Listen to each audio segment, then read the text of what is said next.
Welcome back to the Smarter Marketer podcast, brought to you by Rocket Agency. I'm your host, James Lawrence. Welcome back to the Smarter Marketer podcast. I'm here today with Lisa McQueen. Lisa, welcome to the pod. Thank you for having me, James. It's great to be here. Very excited to have you onto the pod today. I'll do a little bio and then we can kind of rip into the conversation. So Lisa is the CEO of Clean Corp, a trailblazing Australian commercial cleaning business. Lisa, you began your career in sales and marketing across global hotel and resort brands, and then you stepped into the family business in a world of cleaning and turned what many see, and these are your words, not mine, a boring category into something very dynamic. And so I think it's a really interesting area to talk about, which are businesses that might not have the pizzazz and glamour of fashion or the resorts and hotels you used to work in, but how do you market in a category where it is a utility or a grudge purchase or something that isn't sexy? So I thought it'd be great to have you onto the pod to discuss that. And I thought before jumping into what you're currently doing in kind of your day job, you're a LinkedIn top voice last year in 2025, which isn't a label given very easily. And I would encourage listeners to the pod to, after listening, jump onto LinkedIn and look at Lisa's kind of LinkedIn presence, because I think people are going to find out from your personality that you are out there and you love talking and you've got such a great brain, but it's kind of not the type of content that I'd normally expect to see from the CEO of a cleaning company. So can you talk to me about LinkedIn, how you got into it and what it's kind of done for you? Yeah, absolutely. And thanks for that intro, because I like the I like the way you've explained me. I started posting on LinkedIn about 3 years ago, and I've always said cleaning, it's a boring industry. People are not interested in what we do. And that pretty much goes across whether it's a prospect, a client, that people are just not interested. So I wanted to make sure that whatever I was posting was at least going to get someone interested in what I was saying. So I went in different ways. A lot of other cleaning businesses, when they're posting, they're putting photos of a dirty floor and then a clean floor, or a dirty toilet and a clean toilet. And it's just not my vibe, James. I just didn't want to do that. So I started writing about things that I found interesting about what I was doing as a CEO, and kind of developed some pillars around things that I found people were interested in hearing about from me. And it really just developed from there. And I was so shocked when LinkedIn awarded me a top voice, because I think there's only about 300 top voices worldwide on LinkedIn. It's an insane, because I think we live in this world of everyone gets a badge and everyone gets a tick or whatever else, but it's just not an award or a badge or an accreditation that people normally get. And your content gets really absurd amounts of interaction on LinkedIn, right? Like you're talking about posts that have hundreds and hundreds and hundreds of likes. From my side looking in, I don't get to see the reach of some of them, but I could imagine that some of them go completely viral, right? Yeah, they do. And it's been I don't think anyone has been more surprised by it than me, because when I first started back 3 years ago doing this posting, I was really doing it, one, to have a voice in the industry, and two, for obvious reasons, to use it as part of our marketing attraction strategy for Clean Corp. And the fact that it started to resonate, and then people started to comment and like and share and save my posts and then send me messages, I thought, well, okay, I must be delivering something of value to people on the LinkedIn platform. And so yeah, from there it's just kind of grown. And now I'm posting pretty much every day. Sometimes I post twice a day. And I've thrown out the rule book. I post when I feel like posting. I talk about things that I think that the community that follow me are interested in. And yeah, it's growing. I think I'm the biggest female content creator for the cleaning industry, certainly on LinkedIn. So something's working. It's really cool, because a lot of listeners to the pod are not CEOs, right? They're in-house marketers. But I talk a lot about the importance of personal brand as part of your professional development. And I think a lot of the time, marketers don't get taken as seriously in their organizations as they should. Um, and I think posting on LinkedIn can be an awesome way for people in your organization to see what you're doing, what your team's doing, etc. What advice would you have on, I think, because it is hard, I think there's a few things. I think often it's hard to get started with creating content, but I think the ideation piece is really challenging. Like, what advice would you have to listeners around how you go about finding things to talk about? And over time, I think I was listening to this awesome podcast with Mr. Beast on it, just hearing about the process that he's gone through over the years of testing, and you just over time finding the type of content that resonates with an audience and the type that doesn't. So what have you found that in your experience has helped you kind of create ideas and tips you'd have for marketers out there? Yeah, definitely. I think it in the beginning, it's definitely trial and error, because you're starting from scratch. But the one thing that I would say is that I'm always looking for a post that stops me scrolling. And then if I see something and it stops me scrolling, I'm looking at it through the vision or through the eyes of, why did I stop scrolling? Was it the hook? Was it the topic? What was it that made me stop? And then I kind of dive into that. So if it's a hook, well, then maybe that's a hook that I could use in the future. Maybe it's an idea that I could add to a topic that I'm already interested in pursuing next week. But it really, at the beginning, it is just trial and error. Once you get past that period and you start to get some traction, I think that you'll start to see what people are responding to. So for me, in our industry, people really respond to the culture piece. When I'm talking about the business as a whole and what we do internally as a team, I find that I get a lot of engagement on that kind of post. I post a lot about, my life as a CEO, things that come up, challenges. People like to hear about the things that you're going through, even if they're not a CEO. Perhaps they're aspiring to move into that role, or perhaps they're at a management level, whatever it might be.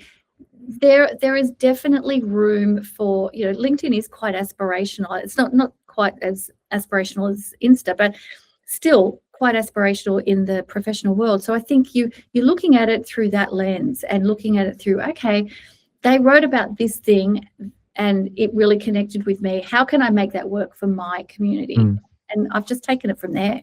It's really cool.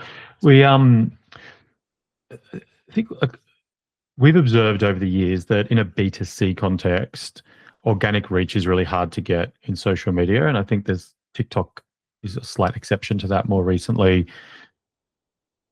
In a B2B context, it kind of almost feels the opposite, where LinkedIn, and we do a lot of work with clients in a paid capacity in LinkedIn, but often where I see the best results for businesses will be when you're not posting from a brand account necessarily, but you're posting, like, people don't buy from businesses, they buy from people. And there's all this narrative in B2B about how do you actually bring the people to the forefront, which I think when we get into the conversation proper, we'll hopefully get into. But what kind of commercial results has your organic founder-led approach to marketing kind of had within LinkedIn? Yeah, look, we've had a tremendous impact from posting on LinkedIn, and that goes right through the business, actually, because one, from a team perspective, seeing their company out on a platform like LinkedIn, it's good for company morale. Then also, when the sales team go out to see a prospect and they talk about the fact that they've seen me on LinkedIn, or they talk about the post that I put up yesterday or last week or whatever, it shows that the branding is coming through. But more importantly than that is the fact that prospects see us out in the wild. They see us out on a platform, saying it like it is. Anyone that follows me will see that it's not glossy. I don't gloss over anything. I talk about the hard stuff and the easy stuff, at the same time. And I think that there is just thirst and such an appetite for authenticity from prospects. There's so many companies out there, and they're all pushing their businesses, their business pages. People aren't interested in that, and that's exactly right what you said. People buy from people, and so when you're able to give your company or your brand a face and a voice and a personality, people will buy into that. They can connect with that.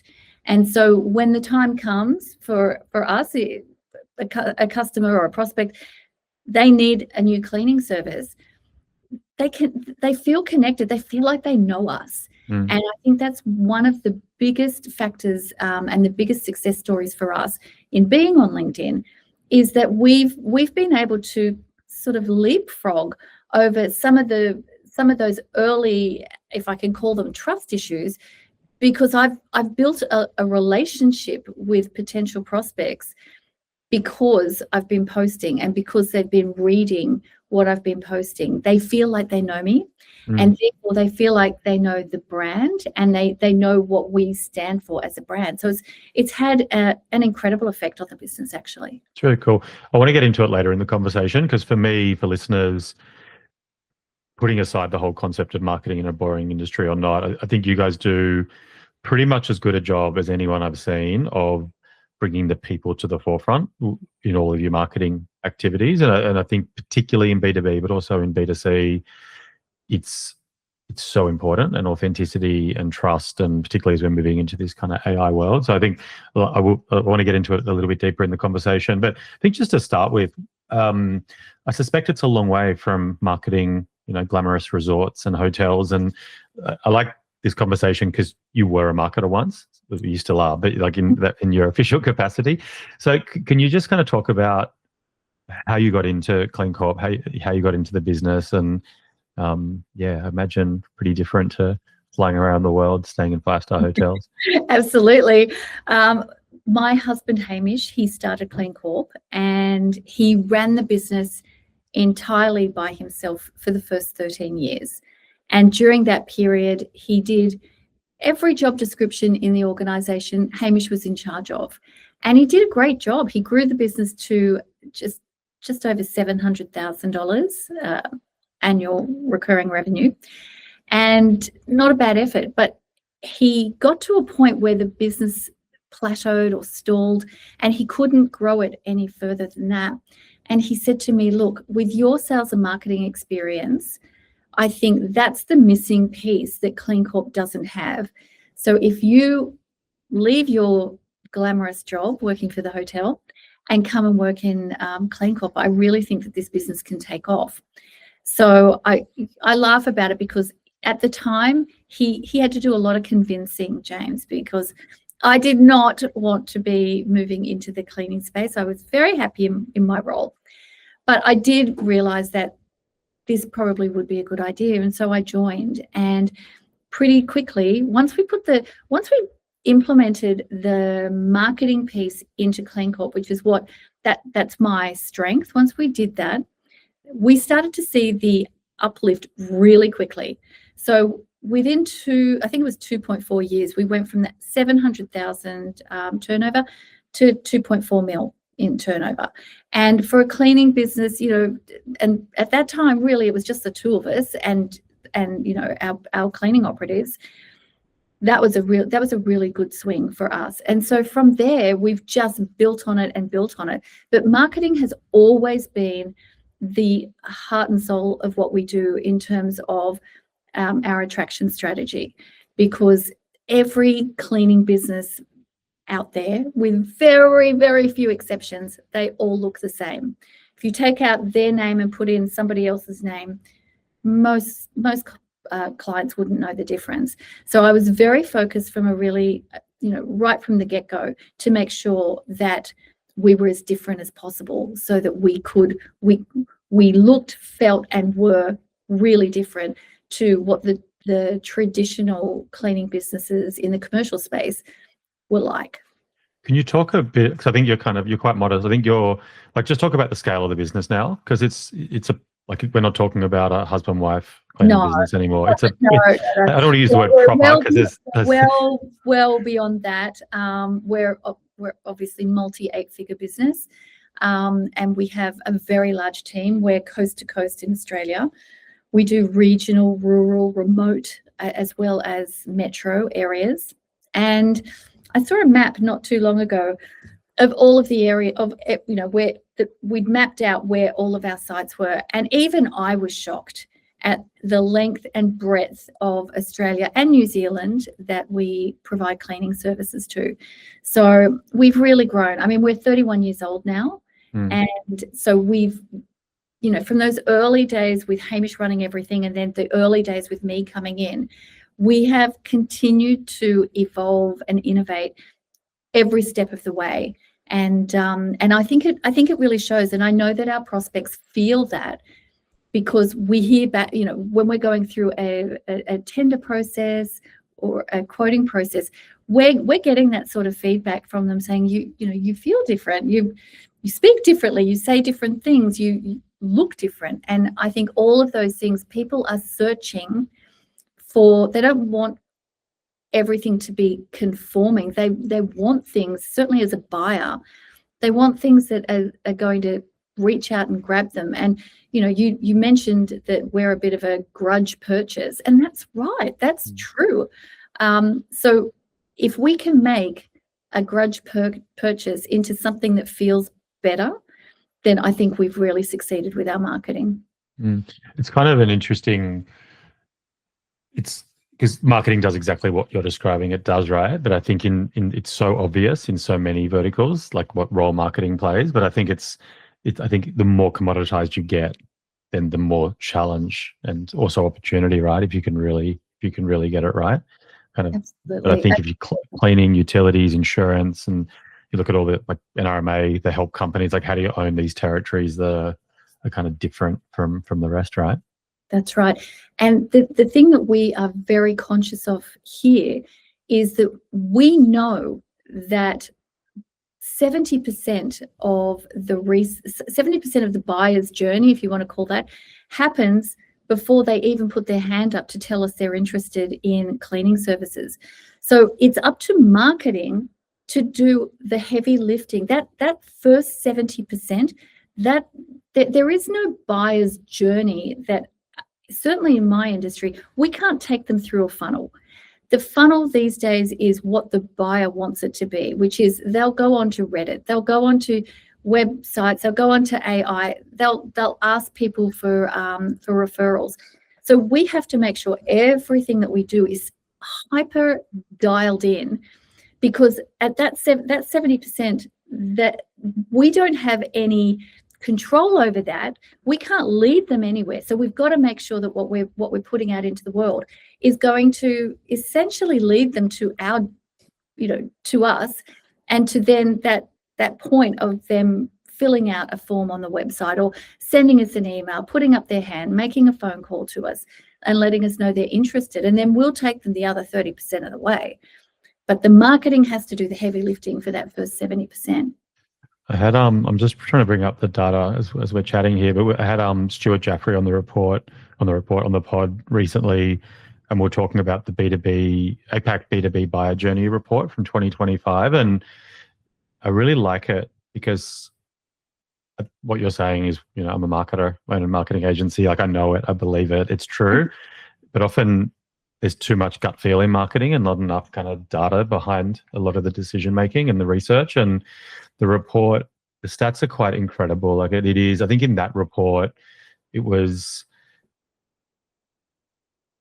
95% of tenders, B2B procurement, all that stuff, 95% of the time, the winner was on the day one shortlist, which makes sense. We buy from brands we trust, etc. But 75% of the time, that vendor was on the list before they even went into market. And it's because they've been warmed up over, like in your contracts, I imagine, a 1 year, 3 year, 5 years. Like these are big contracts, takes a long time. You don't kind of just, necessarily go into market one day and decide to buy, cleaning for the Australian government, right? It's takes time for these things. So if you're not out in market warming up that audience, the 95-5 rule, but in many instances it's the 99-1 rule, right? Only a very small part of the market are in market at any one given time. Absolutely. And we're never going to see that number go down, right? We'll never see that number go down. It will just continue to increase. So it doesn't make any sense to me when a company is maybe having a little bit of a hard time. The first thing they do is let go of the marketing team, and then when things start to return back to, you know, companies doing well, the first rehires is a sales team. Marketing is what drives the, you know, every interaction starts with marketing, in my opinion. And I am definitely a marketer through and through. It's, you know, I might be the CEO of Clean Corp, but marketing is the number one thing that drives this business. And I think it is because it's interesting with marketing. There's these two competing tensions, I think. One is that over time there's been this kind of decrease of marketers being represented at the executive level, particularly at the CEO level, where like in Australia, I think of the ASX businesses, very few had marketing backgrounds, right? You're often looking at finance people, et cetera, lawyers moving into the CEO or MD kind of role. But then I look at some of the most successful businesses on earth, you look at your Amazons, et cetera, and even though he might not be a marketer by trade, his vision within the business is to be the view of the customer. It's this customer-centric approach at Amazon, which is marketing, right? Like the role of marketing is to be the customer or the market's kind of representative within a business and understanding the market. And I think a lot of the great businesses just do that so well, right? The Steve Jobs approach. So it's a very interesting dichotomy between the two. It definitely is. And I mean, there's always the place for the lawyers and the you know, the finance people heading up businesses, but I think when it comes to being able to reach out and sort of metaphorically touch a prospect enough that they think of you and that you are on their list when they do go out to tender, that is a whole different skill set. Being able to do that in a way that not only makes sense to them, but also pushes them into action. So that is what we do as marketers, that we are in the influence game. We are in the attention-seeking game, and whoever gets the most attention wins, right? So I think it's very important that no matter what the industry, and you know, I'm a self-proclaimed boring industry, but even an industry like the commercial cleaning industry deserves to have a you know, that attention. I mean, we're a $424 billion a year industry in the world. 20 billion of that is in Australia. So although people think of our industry as small and inconsequential, the reality is that we are not. We are a big industry. We just haven't played very big in the past. And I'm trying to challenge that a little bit, if I'm honest. It's really cool. And I want to get into the nuts and bolts of it. You know, you're a business with hundreds, probably thousands of employees, huge turnover. If I bring up the Clean Corp website, it's kind of a who's who, right, of brands that you work with or have worked with, I presume still working with. Kudos Bank, Lynn Chocolate, Canva, the Australian government, Chobani, Rebel, McDonald's, CBRE. It's kind of Rugby Australia, McGrath, New South Wales Health. It's a who's who, right? And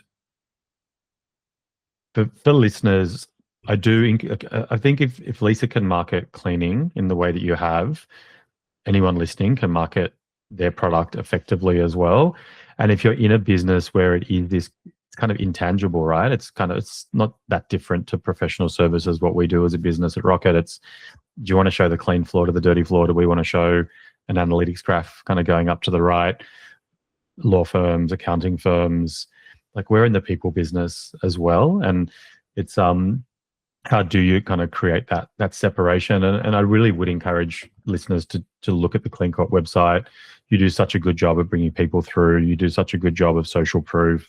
It's kind of like Robert Cialdini's influence has been kind of just deployed in a really tasteful fashion. You're kind of laughing away on this website. Yes, guilty. There you go.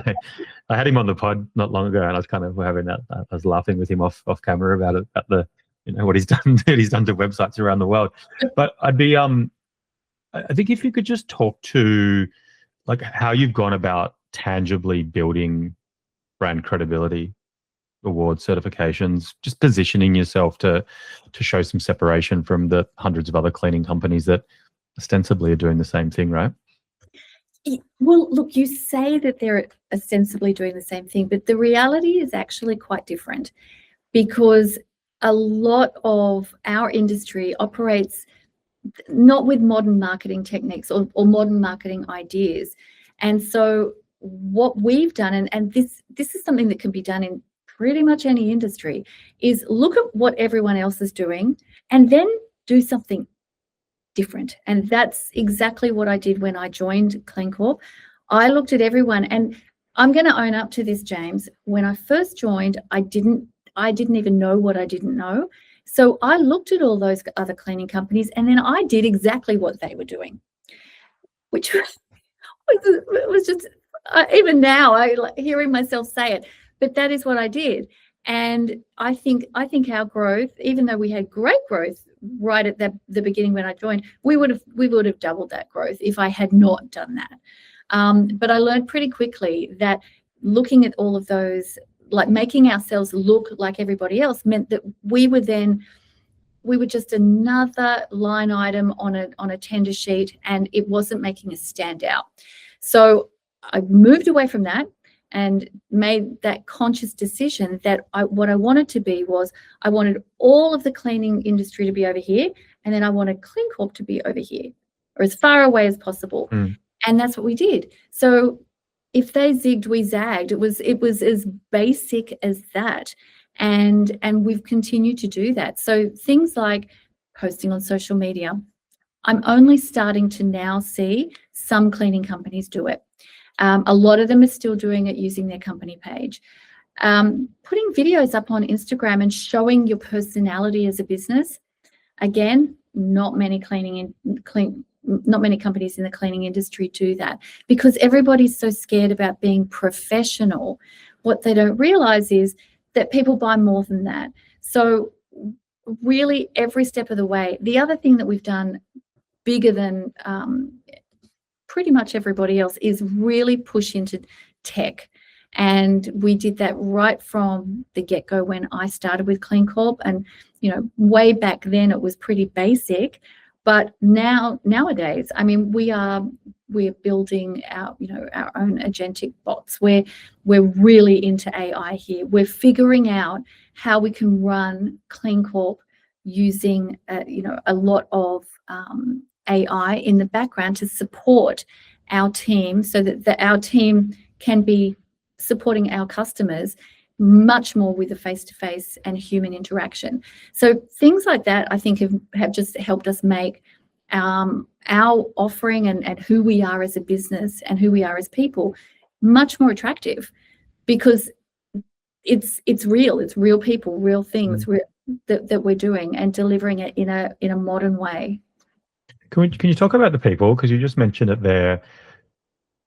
When I visit your website, I feel like the photos of the people are actually your staff members.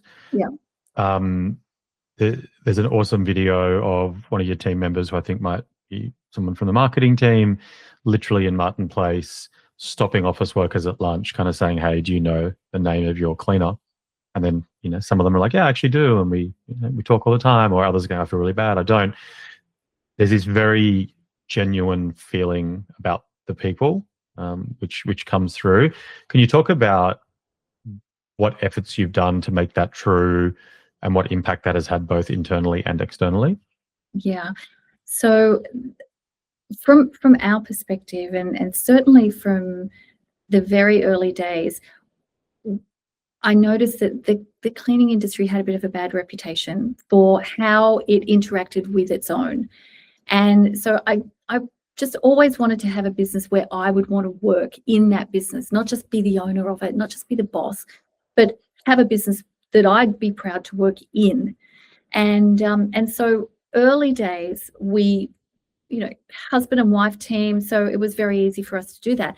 But as we scaled and we brought on more and more people, it became a little bit more challenging until we reflected back and said, well, how can we make everything we do really revolve around the team? Because if the team is happy and if they are well looked after, they're everything to our business. I mean, we are a labor business.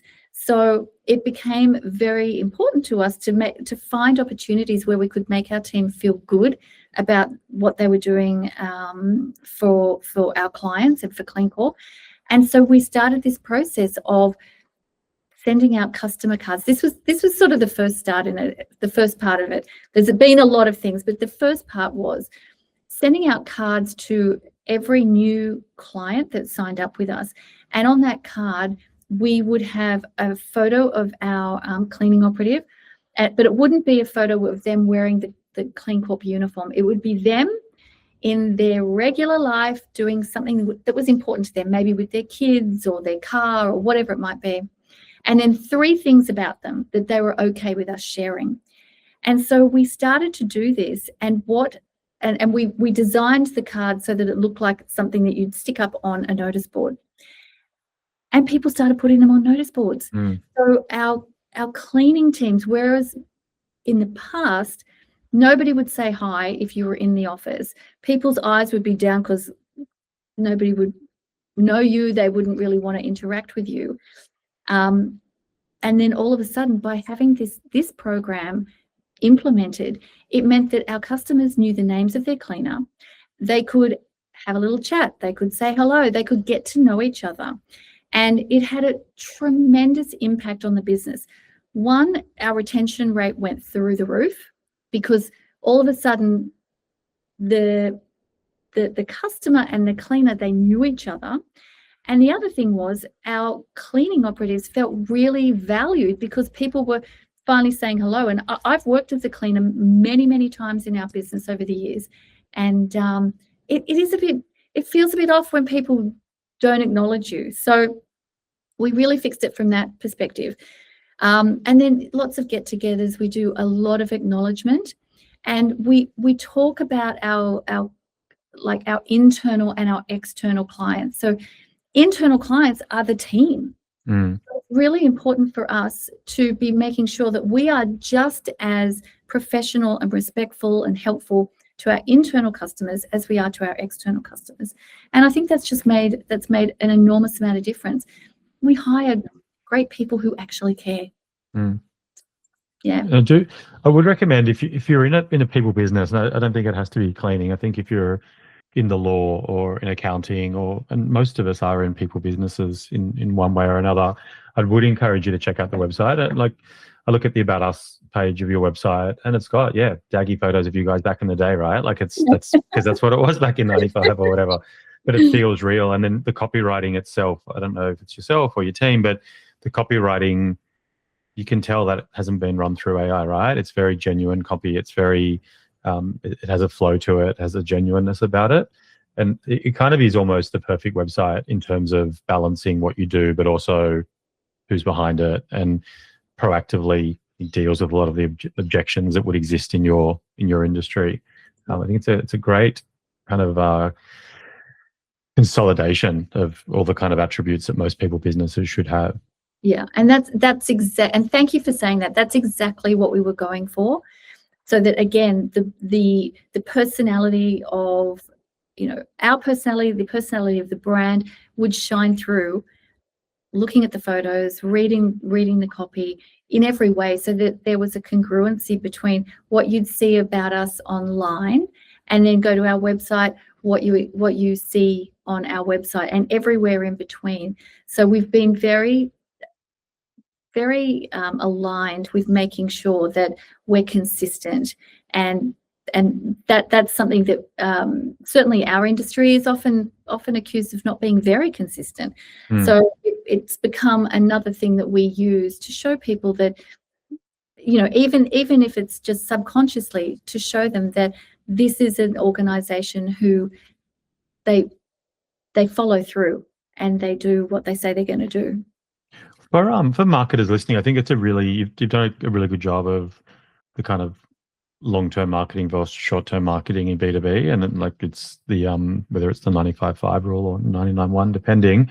What other tactical things have worked for you? Like other advice you'd have for marketers who are operating in a people-centric space or a quote-unquote boring space, aside from great website that brings people to the fore and all the trust builders? Like what other tactical things have worked from a marketing viewpoint?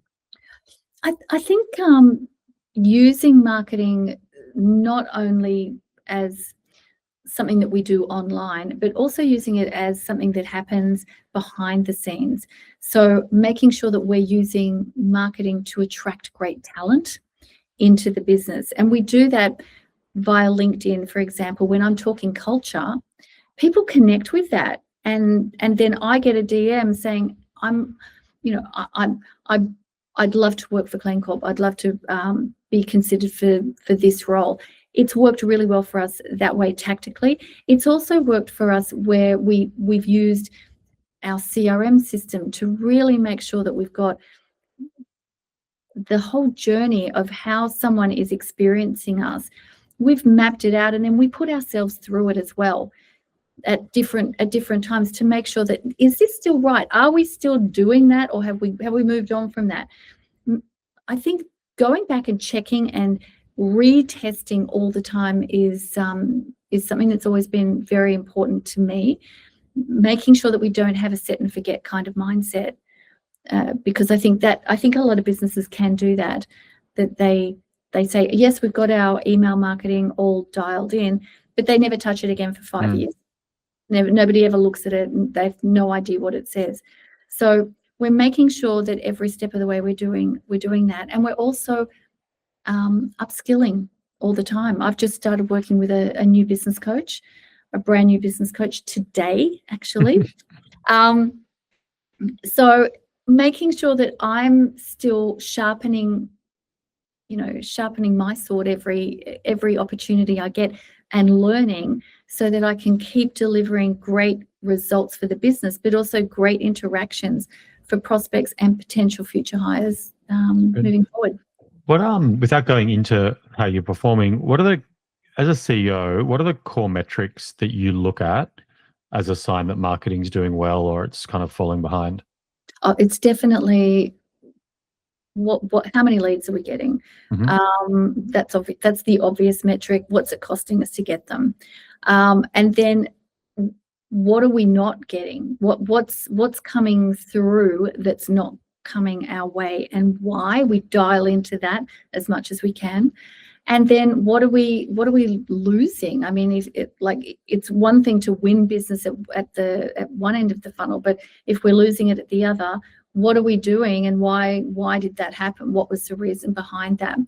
I think also right now for us, the big one is, what are we getting through AI? What's coming in there, and is that looking bigger and better from a prospect perspective than what we've been getting, say, through our SEO? So we're looking at all of those different avenues and tweaking where we can to make sure that we're getting, the best value for our money, and also the best opportunity for our team to make a sale from the marketing leads that we attract. Nice. And what impact are you seeing with AI in terms of impact on the way that your prospective customers kind of purchase from someone like yourself? Yeah, we're definitely seeing an upswing, and I think most people would say that.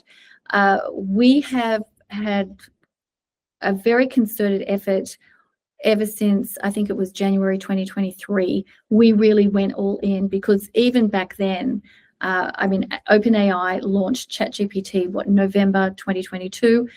By January 2023, we were using ChatGPT. Actually, we were using Jasper. Do you remember Jasper? We were using Jasper and thinking we were so clever, being able to do all these things with it. And then by February, we had a paid subscription with ChatGPT, and we really have leaned into it so hard ever since. Certainly with things like our blog posting and content, making sure that we are now answering questions that are much more going to be aligned with how AI is searching for information.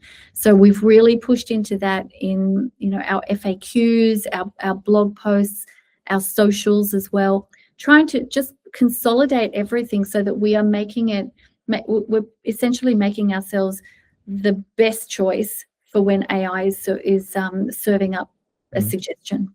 Yeah, it's nice. Before we wrap up, we work with your marketing team, and I often end the pod with, you know, what's the one piece of advice you'd give to an in-house marketer? I think it'd just be good to talk for a few minutes, just to, like, you're a marketer who's become a CEO who now hires marketers. What do you look for when hiring marketers? What are the traits that you think young marketers kind of have or should be kind of focusing on as they kind of move through their career? Oh, I love that question, because the young marketers, I mean, what a time to be in marketing. First of all, what an incredible time.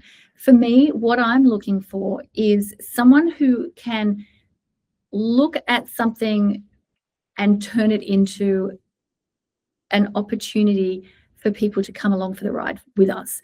So, for example, being able to come up with a great idea for a reel, or a great, you know, basically choreograph a reel, if you want to call it that, and make sure that it's something that will align, it will hit the mark, all of that. Someone who can write, I think that is, people say, oh, well, you've got ChatGPT to do that, but you still need to know how to take the ideation out of ChatGPT. I mean, we don't just take stuff out of ChatGPT and go with that. We just go over it and over it and over it until it becomes exactly what we want. We ideate and then we create ourselves. And I think that's a really important thing for young marketers. The other thing is learn. Like, just you have to be prepared to just jump in and learn how to use HubSpot, or learn how to use whatever CRM your business is using, and then how to twist it and force it to do the things that you want it to do.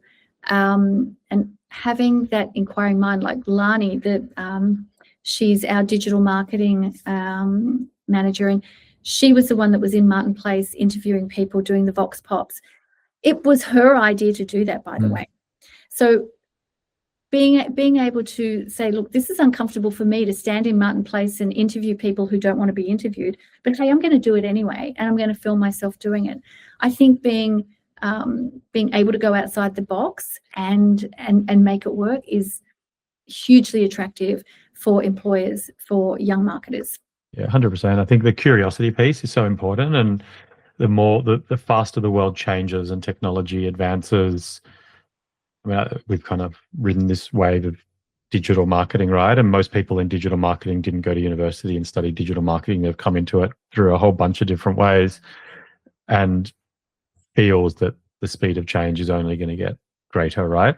So the ability to kind of learn on the job and pivot and adapt, that you kind of need that curiosity, and just not going to be spoon-fed stuff that then kind of your job's done for you. And feels like your team also has that kind of independence, right? Where they've got that willingness to kind of go out and think about it and bring ideas to the table, and it's not kind of that opportunity, right? There is nothing I love more than a marketing meeting here, because we sit down by the board at the boardroom table, and we just we're throwing ideas, we're writing things up, we're constantly ideating, and we start with one thing, we end with another thing, but what happens in the middle is that's where the good marketing really happens, because we're thinking about it from different directions, from different angles, and really looking at what topics are interesting to people. What can we talk about? What can we write about? What can we be producing? And once you get the topic right, then everything else kind of falls into place. And I think that's one of the things that a lot of people feel confronted by, because how do I come up with the topic? And I would say use AI to help you ideate, and then develop from there. Yeah, good advice. Lisa, thanks so much for coming onto the pod. It's been great to chat with a CEO who's a true believer in marketing, and someone who's kind of been in the trenches previously. And you've built an incredible business. So congrats, and thanks so much for spending the time with us. Oh, so great. Thank you so much for having me on, James. It was great. Thanks, Lisa.